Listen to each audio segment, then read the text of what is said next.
បិណ្ឌជុំកូនយំនឹកស្រុកនឹកម៉ែនឹកពុកបងប្អូនធ្លាប់រួជុំចិត្តរដូវបិណ្ឌជុំកូនយំនឹកស្រុកនឹកម៉ែនឹកពុកបងប្អូនធ្លាប់រួជុំចិត្តទីដែលកក់ក្ដៅមានក្ដីសុខមួយជីវិតឲ្យតែនឹករឿងអតីតទឹកភ្នែកខ្ញុំក៏ស្រក់ហូរកូនចេញពីស្រុកខិតខំធ្វើការដើម្បីគ្រួសារជួយសម្រាលដល់ពុកម៉ែកូនចេញពីស្រុកខិតខំធ្វើការដើម្បីគ្រួសារជួយសម្រាលដល់ពុកម៉ែលោកចាស់ហើយចង់ជួយឲ្យបានហើយរាងកាយពុកម៉ែព្រួលប្រែនឹកឡើងកូនស្រណោះណាស់នឹកកាលពីក្មេងរត់លេងសប្បាយនឹកហូបស្នាដៃអ្នកម៉ែដ៏ឆ្ងាញ់ស្រណោះស្រុកស្រែសូរយារៀបភ្លេចចងចាំមិនភ្លេចហូបបាយជួបជុំមានតែផ្ទះទេដែលរស់សុខុមគ្រួសារជួបជុំក្ដីសុខជីវិតបិណ្ឌជុំដល់ហើយកុំកូនតាយអីរត់រះគ្មៀតខ្មៃទៅស្រុកជួបជុំគ្រួសារបិណ្ឌជុំដល់ហើយកុំកូនតាយអី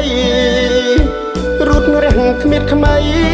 ទៅស្រុកជួបជុំគ្រួសារពុកម៉ែចាំផ្លូវស្រែស្រីរីករាយស្រងថ្លាបានហើយឡែក្នុងចិន្តាគ្រួសារនៅរងចាំញើ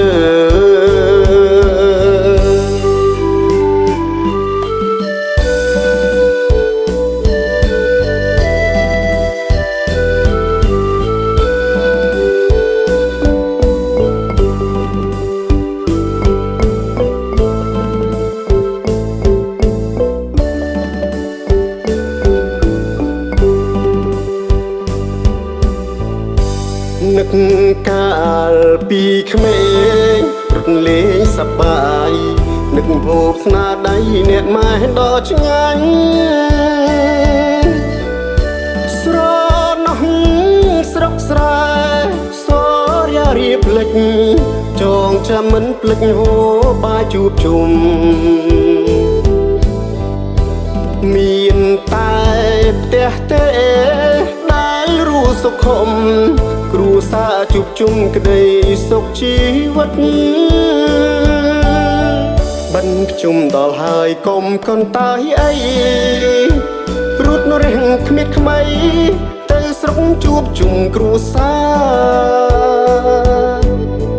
បិណ្ឌជុំដល់ហើយកុំកូនតាយអីរត់រះគ្មៀតខ្មៃទៅស្រុកជួបជុំគ្រួសារពុកម៉ែចាំផ្លូវ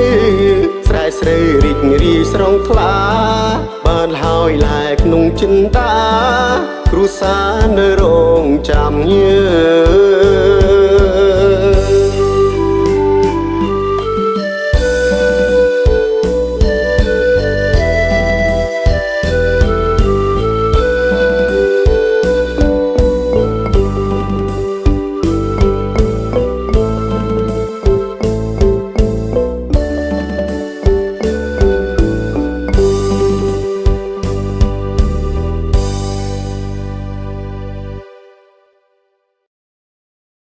សាច់គោអាំងសាច់ជ្រូកអាំងឃ្មុំអាំងម្ហូបនិងគ្រឿងក្លែមរសជាតិឆ្ងាញ់គ្រប់មុខភេសជ្ជៈត្រជាក់គ្រប់ប្រភេទជាមួយនឹងស្រាពៀងរតនគិរីជិតវត្តក្រាំងធ្នង់រាជធានីភ្នំពេញសាច់អាំងស្រាជនជាតិជួបជុំមិត្តភ័ក្តិជួបជុំគ្រួសារសាច់អាំងស្រាជនជាតិ